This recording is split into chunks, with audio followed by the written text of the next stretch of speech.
Hello friends, welcome to my YouTube channel. देखिए guys, UP triple S C pharmacist की 560 पदों की भर्ती प्रक्रिया जो है वो शुरू कर दी गई है और इसके जो ऑनलाइन फॉर्म हैं वो भी भरना स्टार्ट हो चुके हैं। अगर आप लोगों ने अभी तक इसका ऑनलाइन फॉर्म फिल नहीं किया है तो जल्दी से जाकर इसका ऑनलाइन फॉर्म भर दीजिए। तो आज की इस क्लास में हम लोग UP triple S C pharmacist exam के लिए प्रीवियस ईयर के टॉप मोस्ट इंपॉर्टेंट क्वेश्चंस को यहाँ पर डिस्कस करने वाले हैं। तो वीडियो काफ़ी इंपॉर्टेंट है आप लोगों के लिए, तो इस वीडियो को पूरा ज़रूर देखिए। वीडियो अच्छा लगे तो प्लीज़ वीडियो को लाइक और शेयर ज़रूर करें। अगर आप चैनल पर नए हैं और आप लोगों ने अभी तक इस चैनल को सब्सक्राइब नहीं किया है तो प्लीज़ चैनल को ज़रूर सब्सक्राइब करें और नोटिफिकेशन बेल ऑन करना ना भूलें। तो चलिए वीडियो को स्टार्ट करते हैं। खुद से प्रयास कीजिएगा इन सभी क्वेश्चंस के आंसर देने का 2 से 3 सेकंड के बाद मैं आंसर क्लियर कर दूंगा।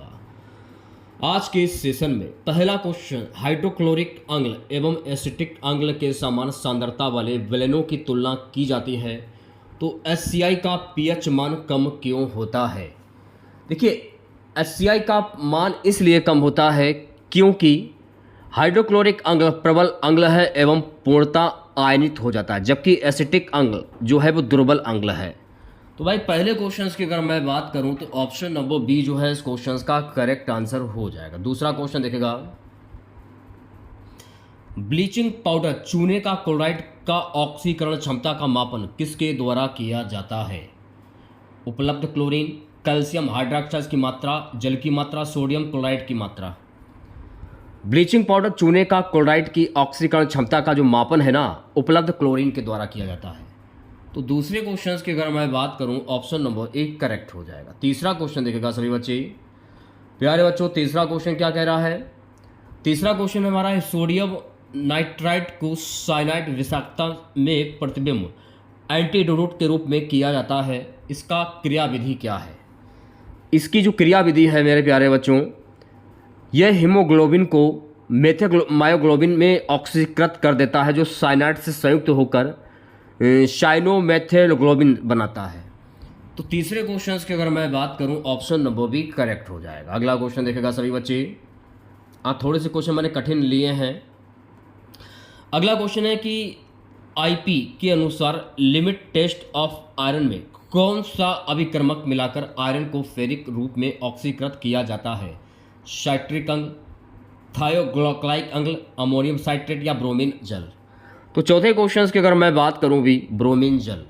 ऑप्शन नंबर डी जो है इस क्वेश्चंस का करेक्ट आंसर हो जाएगा। देखिए, क्वेश्चंस की जो लैंग्वेज है थोड़ी सी कठिन है, अगर मैं पढ़ने में थोड़ी सी गलती अगर मैं कर भी देता हूं तो उसके लिए मैं आप लोगों से क्षमा चाहता हूं, माफ़ कर दीजिएगा अगर मैं कुछ शब्द गलत पढ़ जाता हूं। अगला क्वेश्चन देखिएगा, फेरस सल्फेट का अनुमान असे आईपी के अनुसार किस विधि के द्वारा किया जाता है। अम्ल क्षार अनुमापन, सेरिक अमोनियम सल्फेट के साथ ऑक्सीकरण अनुमापन, आयोडीन विधि या अवक्षेपण अनुमापन। फेरस सल्फेट का अनुमापन एसआईपी के अनुसार किस विधि से किया जाता है। सेरिक अमोनियम सल्फेट के साथ ऑक्सीकरण अनुमापन। तो पांचवें क्वेश्चन की अगर मैं बात करूं भी ऑप्शन नंबर बी करेक्ट हो जाएगा। अगला क्वेश्चन देखेगा सभी बच्चे, अगला क्वेश्चन हमारा है कि रेडियो फार्मास्यूटिकल्स में विकिरण संबंधी शुद्धता से क्या तात्पर्य है।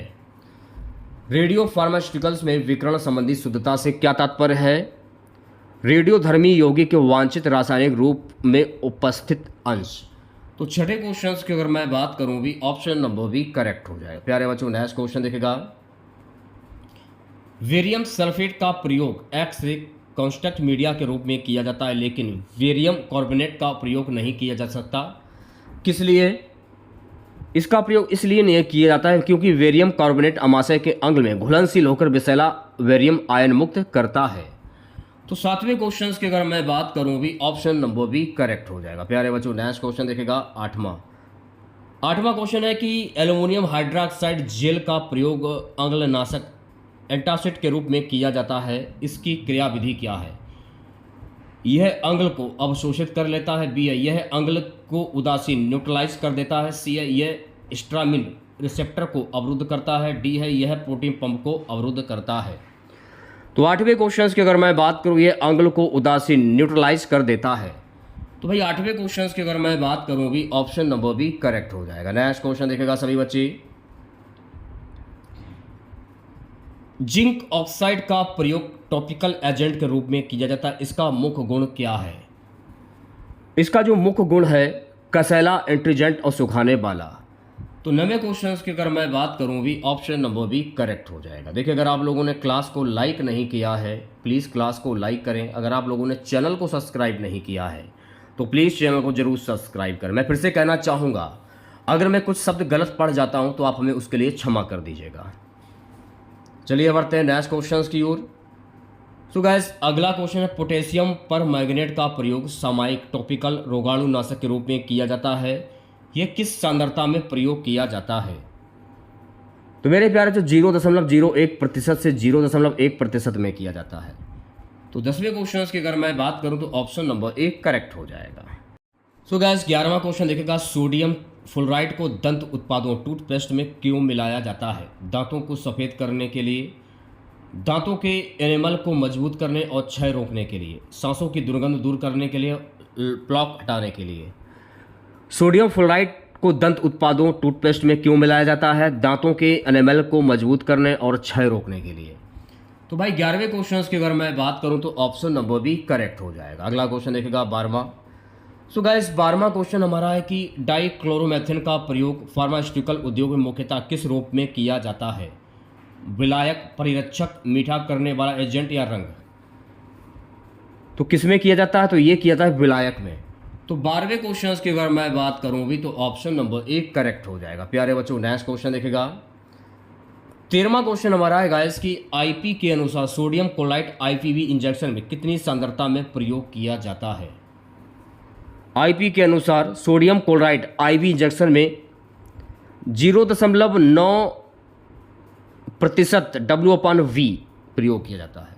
तो राइट आंसर की अगर मैं बात करूं तो ऑप्शन नंबर बी करेक्ट हो जाएगा। 14वां क्वेश्चन देखेगा सभी बच्चे, निम्न में से कौन सा यौगिक प्रतिऑक्सीकारक एंटीऑक्सीडेंट के रूप में प्रयोग किया जाता है? तो मेरे प्यारे बच्चों, ये प्रयोग किया जाता है ब्यूटाइलेटेड हाइड्रोक्सिलेशन। तो राइट आंसर की अगर मैं बात करूं तो ऑप्शन नंबर ए जो है इस क्वेश्चन का करेक्ट आंसर हो जाएगा।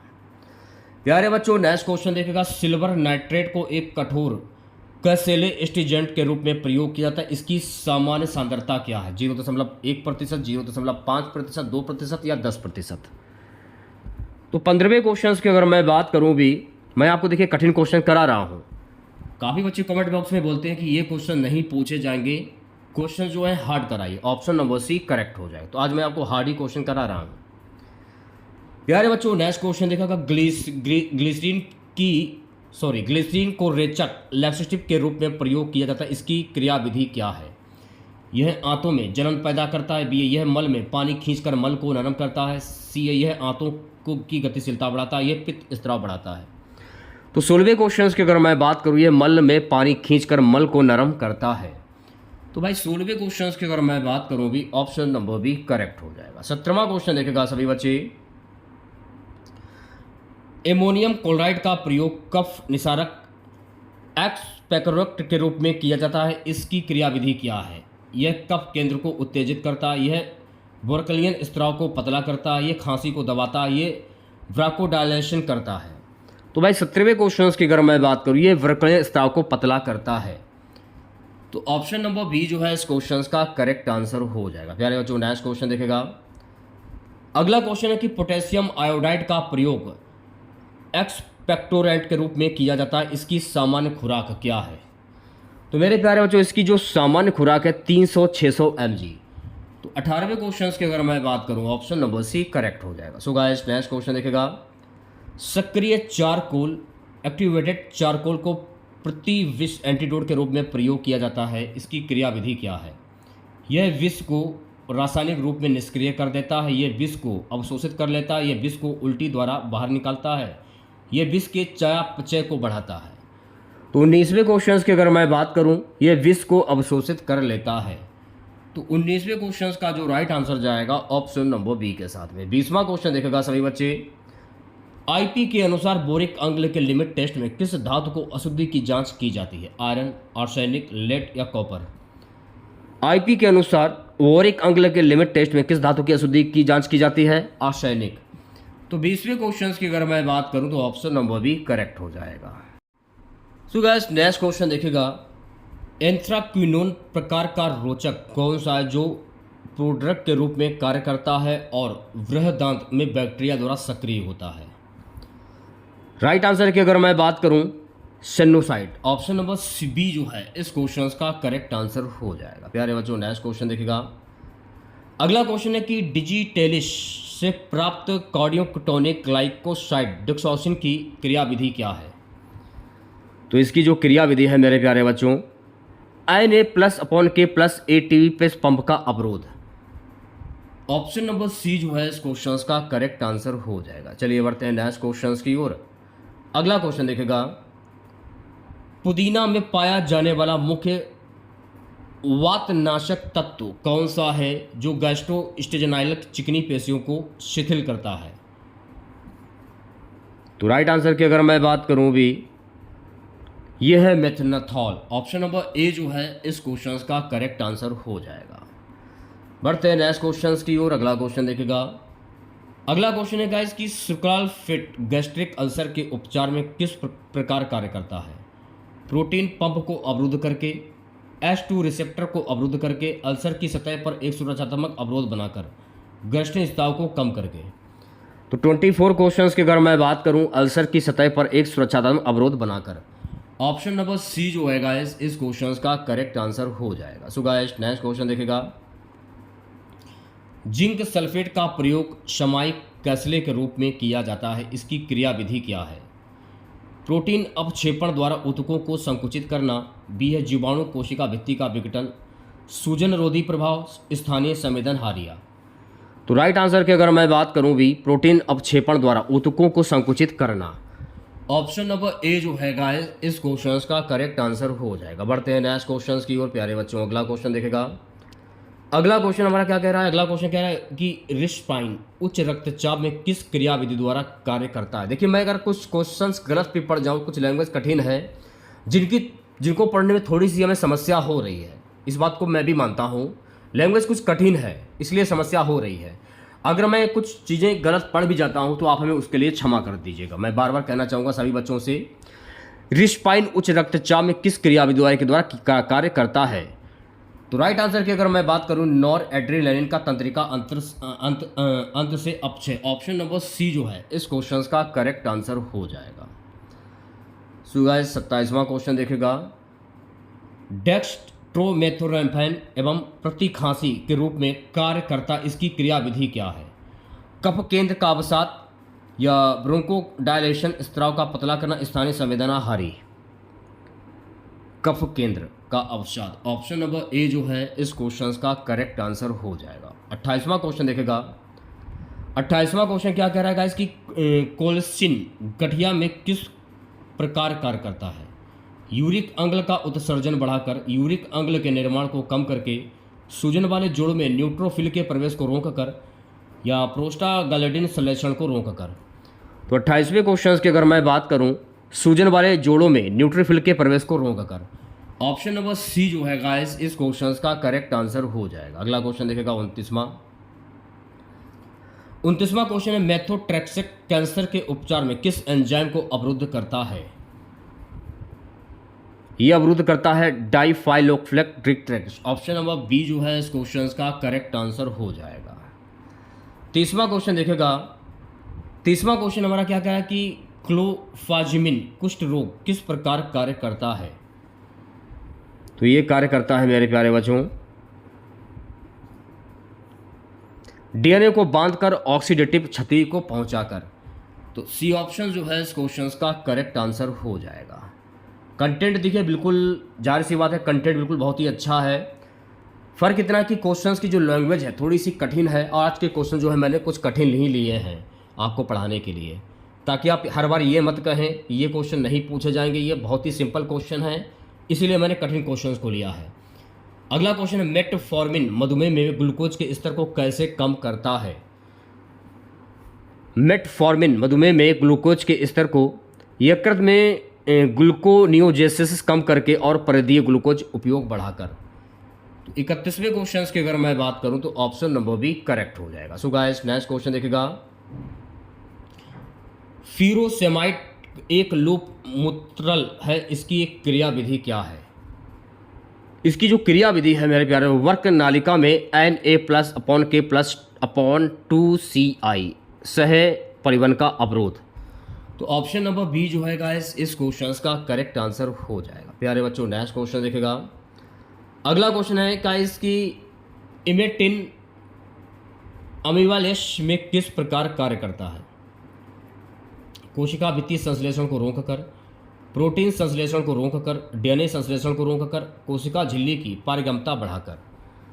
तो भाई 33वें क्वेश्चन की अगर मैं बात करूँ प्रोटीन संश्लेषण को रोककर, बी ऑप्शन जो है इस क्वेश्चन का करेक्ट आंसर हो जाएगा। प्यारे बच्चों नेक्स्ट क्वेश्चन देखेगा। अगला क्वेश्चन है गाइस कि पोविडोन आयोडीन एक एंटीसेप्टिक है, इसकी क्रिया विधि क्या है?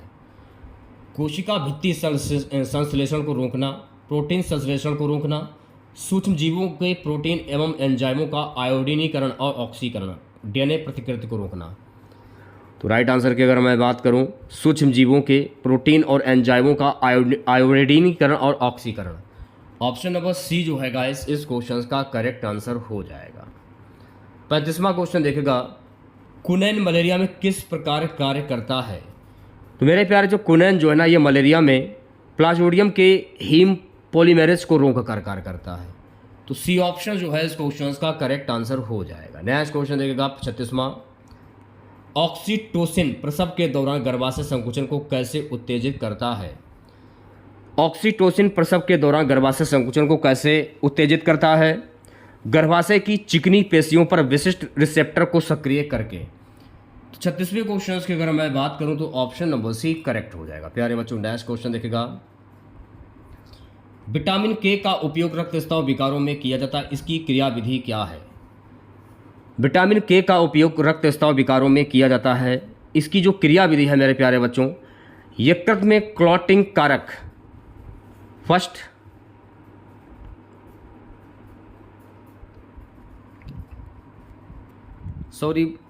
यकृत में क्लॉटिंग कारक 2, 7, 9, 10 के संश्लेषण में सहकारक के रूप में।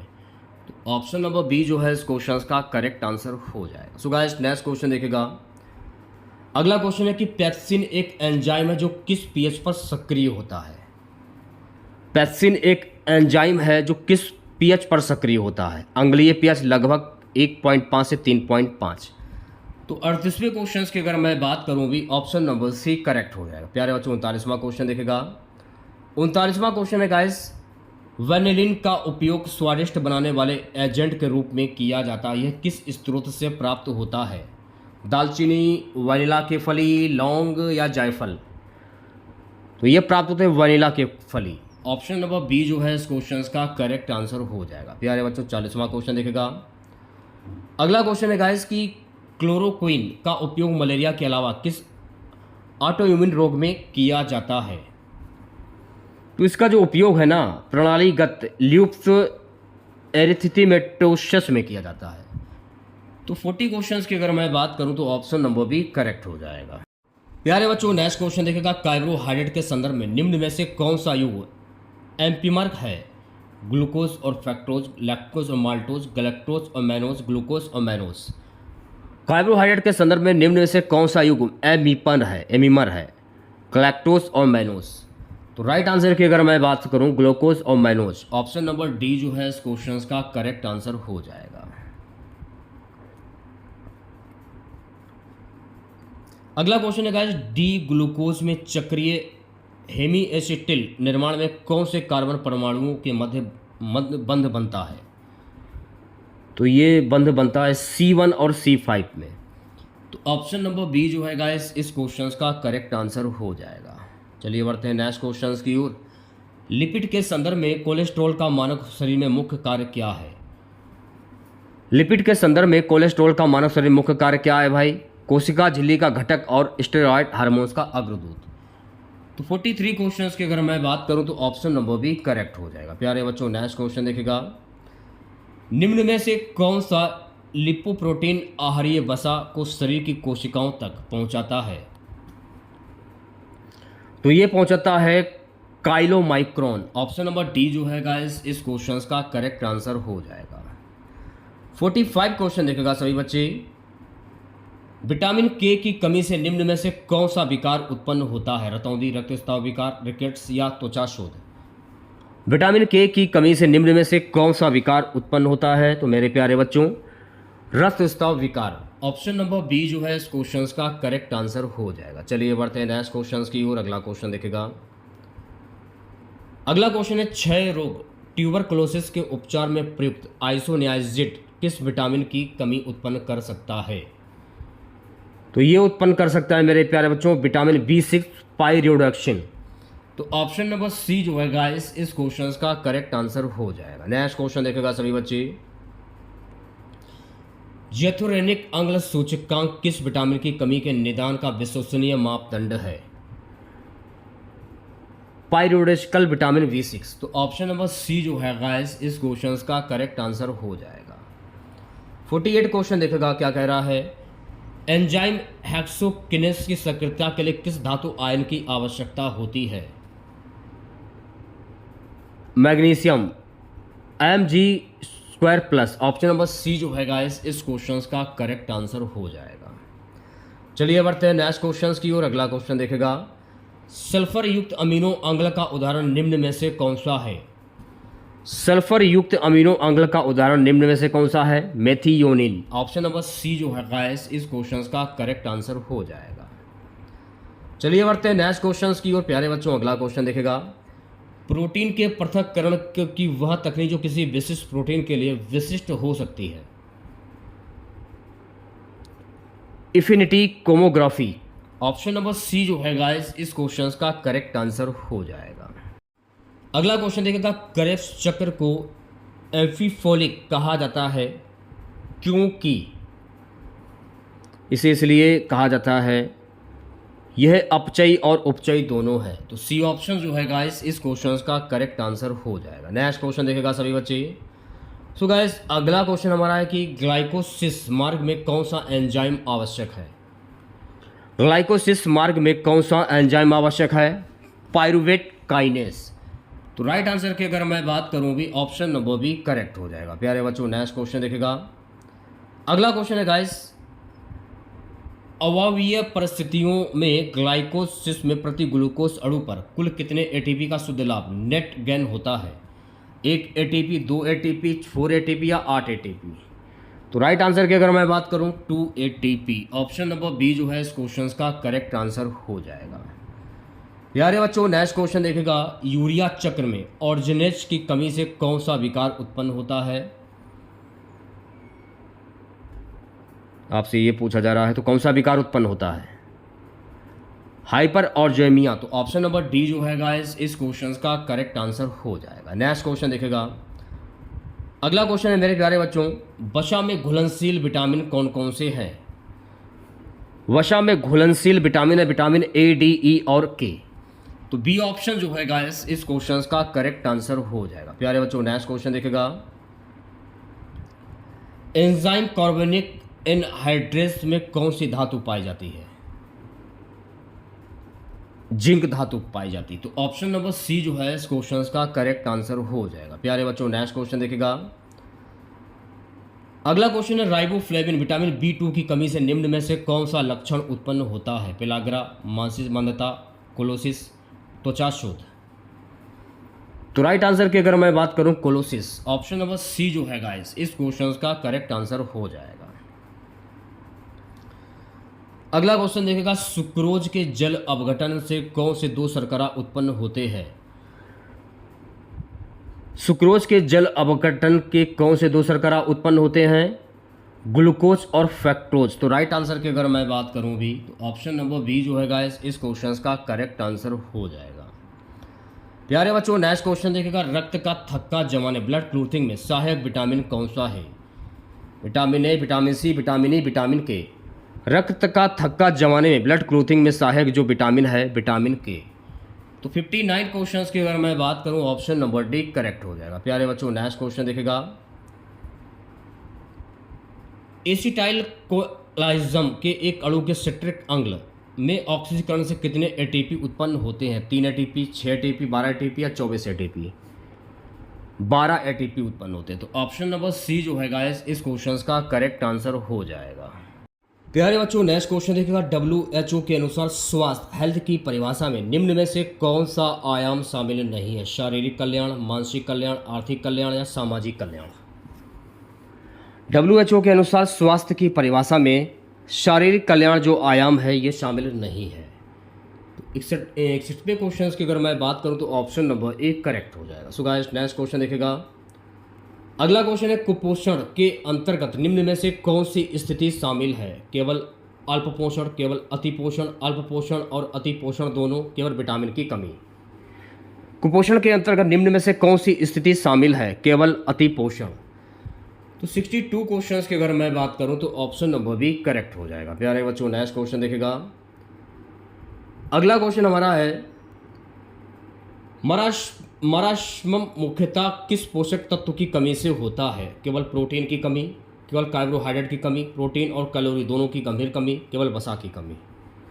तो राइट आंसर की अगर मैं बात करूं प्रोटीन और कैलोरी दोनों की गंभीर की कमी से, तो ये सी ऑप्शन जो है इस क्वेश्चन का करेक्ट आंसर हो जाएगा। बढ़ते हैं नेक्स्ट क्वेश्चन की ओर। अगला क्वेश्चन देखेगा। प्राथमिक उपचार फर्स्ट एड में CPR देते समय वयस्क व्यक्ति की छाती को कितनी गहराई तक दबाना चाहिए? 1.2 सेंटीमीटर, 2 से 3 सेंटीमीटर, 5 से 6 सेंटीमीटर, 8 से 10 सेंटीमीटर। तो कितनी गहराई तक दबाना चाहिए? 8 से 10 सेंटीमीटर। तो 64 क्वेश्चन की अगर मैं बात करूं ऑप्शन नंबर डी करेक्ट हो जाएगा। प्यारे बच्चों नेक्स्ट क्वेश्चन देखेगा।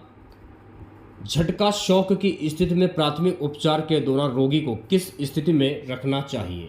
सिर नीचे और पैर ऊपर, ट्रेनल वर्ग स्थिति, सिर ऊपर और पैर नीचे, बिल्कुल सीधा लेटाकर, करवट लेटाकर। तो 65 क्वेश्चंस की अगर मैं बात करूं सिर नीचे और पैर ऊपर, ट्रेनल वर्ग, ऑप्शन नंबर ए जो है गाइस इस क्वेश्चन का करेक्ट आंसर हो जाएगा। प्यारे बच्चों नेक्स्ट क्वेश्चन देखेगा। विश्व स्वास्थ्य दिवस वर्ल्ड हेल्थ डे कब मनाया जाता है? 7 अप्रैल, 22 मई, 1 दिसंबर या 24 मार्च? विश्व स्वास्थ्य दिवस मनाया जाता है 22 मई को, world health day. Option number B जो है इस क्वेश्चन का करेक्ट आंसर हो जाएगा। देखिए अगर आप लोगों ने क्लास को लाइक नहीं किया है, क्लास को लाइक करें। अगर आप लोगों ने चैनल को सब्सक्राइब नहीं किया है, चैनल को जरूर सब्सक्राइब करें आप लोग। प्यारे बच्चों नेक्स्ट क्वेश्चन देखेगा। जल जनित रोग वाटर बोर्न डिसीज का उदाहरण निम्न में से कौन सा है? मलेरिया, डेंगू, हैजा या फाइलेरिया? हैजा। ऑप्शन नंबर सी जो है गाइस इस क्वेश्चन का करेक्ट आंसर हो जाएगा। अगला क्वेश्चन देखेगा। अगला क्वेश्चन है निम्न में से कौन सा रोग आर्थ्रोपोड जनित है? टाइफाइड, हेपेटाइटिस ए, चिकनगुनिया या पोलियो? तो 68 क्वेश्चंस की अगर मैं बात करूं पोलियो, ऑप्शन नंबर डी जो है गाइस इस क्वेश्चन का करेक्ट आंसर हो जाएगा। बढ़ते हैं नेक्स्ट क्वेश्चन की ओर। क्षय रोग मुख्यतः किस अंग को प्रभावित करता है? यकृत, फेफड़े, वक्र या हृदय? क्षय रोग मुख्यतः किस अंग को प्रभावित करता है? यकृत, लिवर। ऑप्शन नंबर ए जो है इस क्वेश्चन का करेक्ट आंसर हो जाएगा।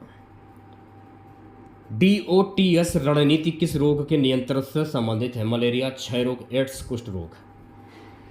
DOTS रणनीति जो है ना मेरे प्यारे जो ये क्षय रोग से नियंत्रण से संबंधित है। 70 क्वेश्चंस की अगर मैं बात करूं ऑप्शन नंबर बी करेक्ट हो जाएगा। निम्न में से कौन सा यौन संचारित संक्रमण जीवाणु है? HIV, hepatitis B, syphilis, herpes? तो राइट आंसर की अगर मैं बात करूं सिफिलिस। ऑप्शन नंबर सी जो है इस क्वेश्चन का करेक्ट आंसर हो जाएगा। 72 क्वेश्चन देखेगा। अगला क्वेश्चन हमारा आएगा इसकी HIV विषाणु मुख्यतः शरीर की किस कोशिका को नष्ट करता है? लाल रक्त कोशिकाएं, सहायक टी कोशिकाएं, वी कोशिकाएं, प्लेटलेट्स?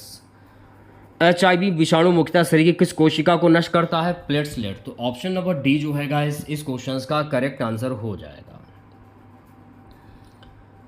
नेक्स्ट क्वेश्चन हमारा गैर संचारी रोग का उदाहरण निम्न में से कौन सा है? इन्फ्लुएंजा, मधुमेह, चेचक या खसरा? गैर संचारी रोग इनमें से कौन सा है? इन्फ्लुएंजा। ऑप्शन नंबर ए जो है इस क्वेश्चन का करेक्ट आंसर हो जाएगा। सो गाइस नेक्स्ट क्वेश्चन देखेगा। उच्च रक्तचाप को साइलेंट किलर क्यों कहा जाता है? यह तुरंत मृत्यु का कारण बनता है, इसमें प्रारंभ में कोई लक्षण नहीं होते, यह केवल वृद्धों को प्रभावित करता है, इसमें कोई इलाज नहीं, इसका कोई इलाज नहीं है, इसमें प्रारंभ में कोई लक्षण नहीं होते। तो ऑप्शन नंबर बी जो है इस क्वेश्चन का करेक्ट आंसर हो जाएगा। प्यारे बच्चों नेक्स्ट क्वेश्चन देखिएगा, महामारी विज्ञान में स्वर्ण मानक अध्ययन डिजाइन कौन सा माना जाता है? केस कंट्रोल अध्ययन, कीओट अध्ययन, यादृच्छिक नियंत्रित परीक्षण, क्रॉस सेक्शनल अध्ययन। तो राइट आंसर की अगर मैं बात करूं भी तो 75 क्वेश्चंस का जो राइट आंसर यादृच्छिक नियंत्रण परीक्षण। ऑप्शन नंबर सी जो है गाइस इस क्वेश्चंस का करेक्ट आंसर हो जाएगा। प्यारे बच्चों नेक्स्ट क्वेश्चन देखिएगा, किसी रोग की व्यापकता और घटना में क्या अंतर है? किसी रोग की व्यापकता और घटना में क्या अंतर है भाई? व्यापकता मृत्यु दर, घटना फिर रोग दर। तो ऑप्शन नंबर डी जो है गाइस इस क्वेश्चंस का करेक्ट आंसर हो जाएगा। प्यारे बच्चों नेक्स्ट क्वेश्चन देखेगा, महामारी और स्थानिक रोग में मुख्य अंतर क्या है? महामारी और स्थानिक रोग में मुख्य अंतर क्या है? महामारी सीमित क्षेत्र में स्थिर उपस्थिति, स्थानिक अस्थायी प्रकोप। तो ऑप्शन नंबर ए जो है इस क्वेश्चंस का करेक्ट आंसर हो जाएगा। प्यारे बच्चों नेक्स्ट क्वेश्चन देखेगा, टीकाकरण वैक्सीनेशन किस प्रकार की रोग प्रतिरक्षा प्रदान करता है? प्राकृतिक सक्रिय प्रतिरक्षा, कृत्रिम सक्रिय प्रतिरक्षा, प्राकृतिक निष्क्रिय प्रतिरक्षा, कृत्रिम निष्क्रिय प्रतिरक्षा। टीकाकरण किस प्रकार के रोग की प्रतिरक्षा प्रदान करता है? कृत्रिम सक्रिय प्रतिरक्षा। तो 78 क्वेश्चंस की अगर मैं बात करूं तो ऑप्शन नंबर बी करेक्ट हो जाएगा। सो गाइस नेक्स्ट क्वेश्चन देखेगा, सो गाइस अगला क्वेश्चन हमारा है कि संक्रामक रोगों की श्रृंखला चेन ऑफ इन्फेक्शन में सबसे महत्वपूर्ण कड़ी कौन सी है जिसे तोड़ना सबसे आसान है? संक्रामक एजेंट, संचरण का मार्ग, संवेदनशील मेजबान, रोग का भंडार। राइट आंसर की अगर मैं बात करूं संवेदनशील मेजबान। ऑप्शन नंबर सी जो है गाइस इस क्वेश्चन का करेक्ट आंसर हो जाएगा। आज की क्लास का लास्ट क्वेश्चन रहेगा, विश्व स्वास्थ्य संगठन WHO की स्थापना कब हुई थी? 1945, 1948, 1950, 1952। विश्व स्वास्थ्य संगठन WHO की स्थापना वर्ष 1952 में हुई थी। तो भाई ऑप्शन नंबर डी जो है इस क्वेश्चन का करेक्ट आंसर हो जाएगा। तो कैसी लगी क्लास आप लोगों को कमेंट बॉक्स में ज़रूर बताइएगा। अगर आप लोगों को आज की ये क्लास अच्छी लगी हो तो प्लीज़ क्लास को लाइक कीजिएगा और अपने तमाम दोस्तों में इस क्लास को ज़्यादा से ज़्यादा शेयर कीजिएगा। अगर आप चैनल पर नए हैं और आप लोगों ने अभी तक इस चैनल को सब्सक्राइब नहीं किया है तो प्लीज़ चैनल को ज़रूर सब्सक्राइब करें और नोटिफिकेशन बेल ऑन करना ना भूलें। मिलते हैं नेक्स्ट वीडियो के साथ। जय हिंद, जय भारत।